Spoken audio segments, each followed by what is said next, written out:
the spirit of the state.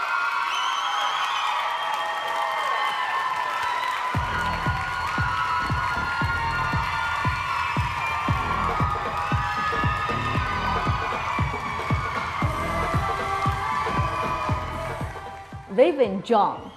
Vivian, how are you? Nice meeting you. I'm great. I'm so happy to be here. Thank you so much for inviting me.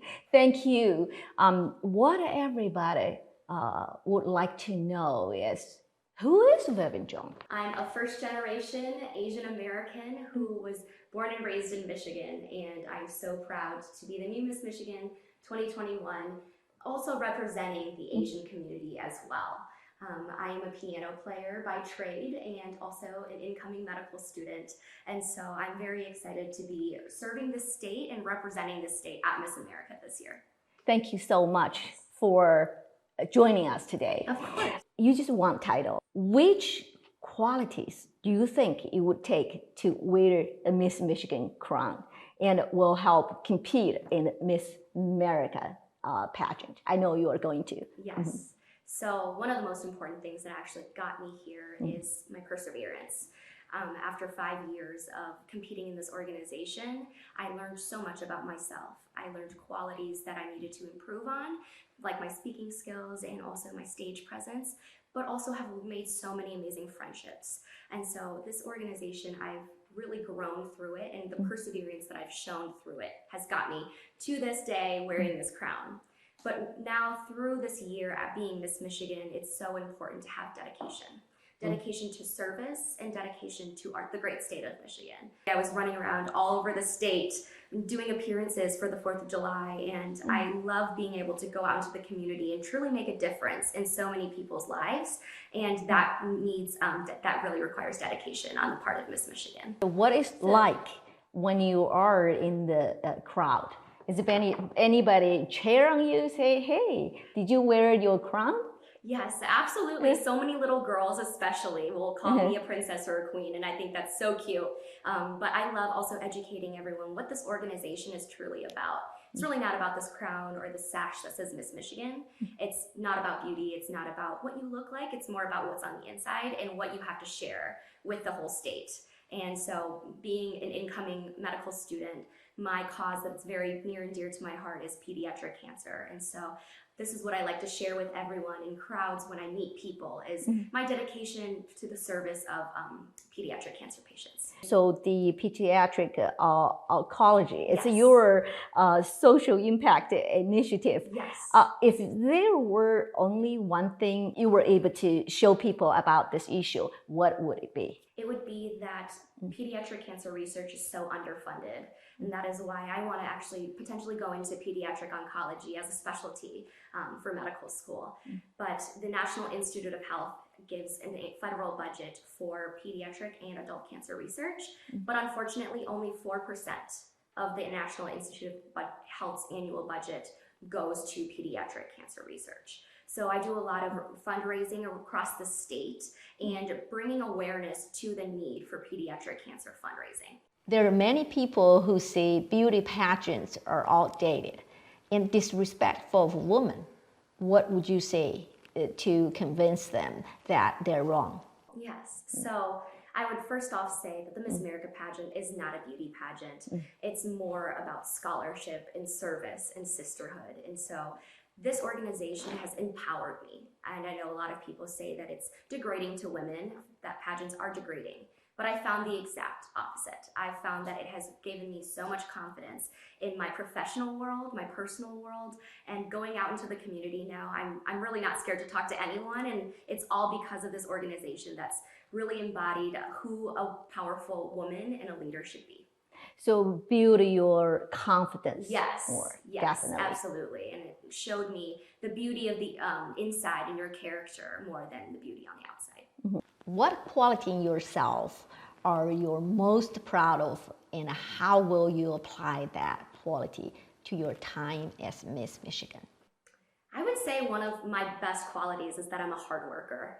I do not stop until I reach smart. my goals. And smart. I find you're extremely smart. Thank you. Thank you very much. But this year I'm going to be taking on 2 full-time jobs, Miss Michigan and being a first-year medical student. And so that will entail a lot of hard work, dedication, and I will make sure that I make Michigan proud, but also make sure that my grades are doing well and succeeding for my future goals as well.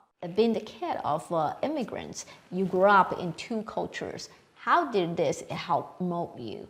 Do you think it gave you a unique perspective on life? Absolutely. It really taught me to understand other people. It showed me that everyone is going through something different and we don't always understand other cultures. And because of that, I've been embracing other people of other backgrounds and truly made it my mission to have everyone feel like they're a true family, because we are truly all in this together and we are all human beings at the end of the day, and we need to come together and be more kind to one another. If you had a chance to discuss a social issue with world leaders, what would it be and why?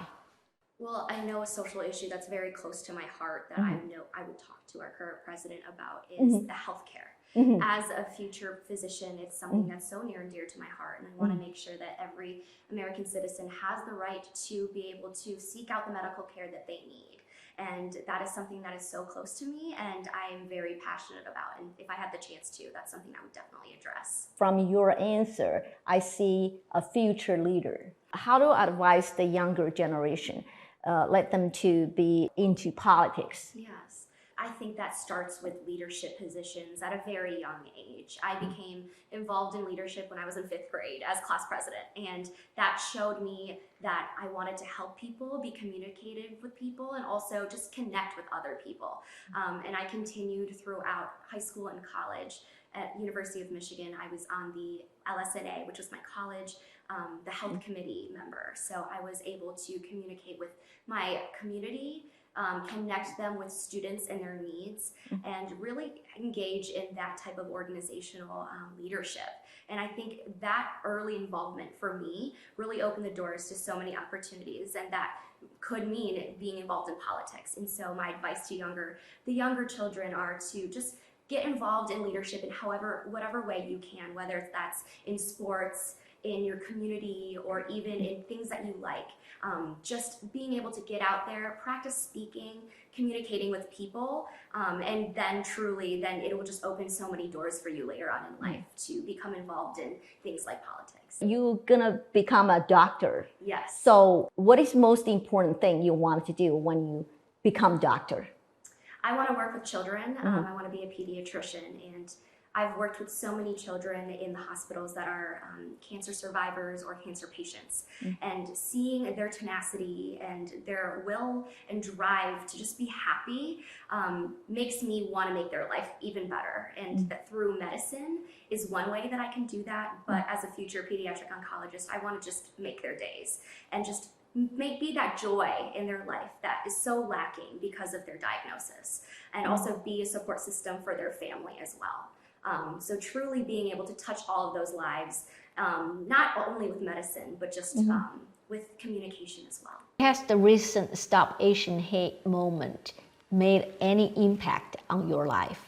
So the first thing when I saw the videos and the horrifying news was I called my grandparents. That was the very first thing that I did. I wanted to make sure that they were safe, that they were aware of what was going on, and they could protect themselves. Ultimately, when I was down in New Orleans this past year getting my master's, and many times people would come up to me and tell me to go back to China. And yes. You do have this experience. Yes, I have had firsthand experience, and I have also been told that I would not get into medical school this year because I caused the virus. Things like that. And they are things that are very hurtful, but I have to just move forward from that. That these people are also hurt somehow inside. It's not right what they're doing, but the Asian community needs to come together, and I truly think that we have. After winning Miss Michigan, I've gotten so many messages from other Asian Americans just saying how proud they are that I'm representing at Miss America. And so if I can just be a face showing that we are people, we are kind, we are not a virus, and just be out there in the community, communicating with people, interacting with people, showing that we are just like everyone else and that we should not be discriminated against. Speaking of Asian community, we have organized a Miss Asia Michigan scholarship pageant since 2017. Okay. I was wondering if you could say something to the potential candidates out there, Yes. who like to join or encourage them to to participate. I think now more than ever, we need Asian American leaders in our society. And it's so important that we go out there and we make ourselves known.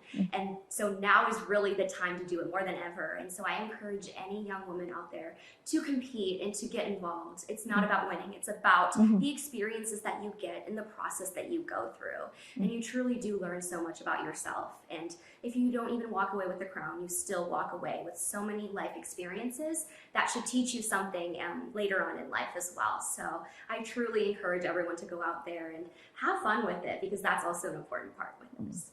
I like what you're saying. It's not about winning. Yes, and I've competed. This is my 5th year competing, and each year I walked away learning something about myself, and truly it's made me into the person that I am today, both academically and professionally. I've been able to network and learn so much about just the real world and how to navigate that. As you mentioned, you have competed for the Miss Michigan title 5 times before winning. What is the message you would like to give the young girls out there about your journey and final victory? It's just to relax. This year, the only thing that I did different this year than any other year was I wasn't focused on winning. I was focused about having fun, making friends, being there in the experience, and just making my local title proud. That was truly the only thing. Every other year I went into it with the only goal of winning, and that's not beneficial for anyone. And so this year I was able truly to open up during the interview, be myself, and just have so much fun on stage. And I think the judges saw that. And that's ultimately why I won this title. And also your talent. Yes. You play piano so well, and give the audience a little bit insight. Yes. When you started learning this, and what scale, at what level you are right now. So I started when I was 3 years old. I actually begged my mom for a piano and ultimately stuck with it until about the first year of college. Honestly, it is a passion of mine, and I love playing for children, but I don't compete anymore at the piano competitions that I used to when I was younger. Finally, is there anything you would like the viewers to know that I have not asked? So at competing at Miss Michigan, I was the shortest girl there, and I was the only Asian girl that was competing. So I really was trying to represent my community, my background, and wasn't really expecting anything from it. There were so many gorgeous girls there, but ultimately what the judges are looking for, it's not about outward appearance at all. We actually got rid of the swimsuit competition a few years ago, trying to get away from the appearance and the beauty pageant aspects of pageantry. But I learned so much about myself through this process, and to love myself. And I think that's even more important, to truly love the body that you're in. I've learned also how to be healthy rather than to be skinny, to have like a good workout routine, eat healthy, and just have a good lifestyle, because that's ultimately what's going to shine through for your appearance. Is if you feel good on the inside, everyone will be able to tell. And that's what they're looking for in the Miss America organization, is women that truly radiate beauty from the inside out. So I always try to do that, and my advice to all young women is to try not to compare yourself to others. Social media is so prevalent, and so many young people can be so down on themselves because of comparing themselves to celebrities or other people that are public figures. And so this year as Miss Michigan, it's my job and my honor to not edit any of my pictures, to show who I really am on social media, so that young women can see that I am just a normal person too, and that we can all just truly be ourselves and shine from the inside out. You will compete at the Miss America. Yes, I will. So that will be in December, this December, airing on NBC. So I'm very excited. They haven't set up an official date yet, but as soon as I find out, I will be posting it all over, so you guys can watch it on NBC. Vivian Zhong, thank you so much. Thank you. Thank for having you. me.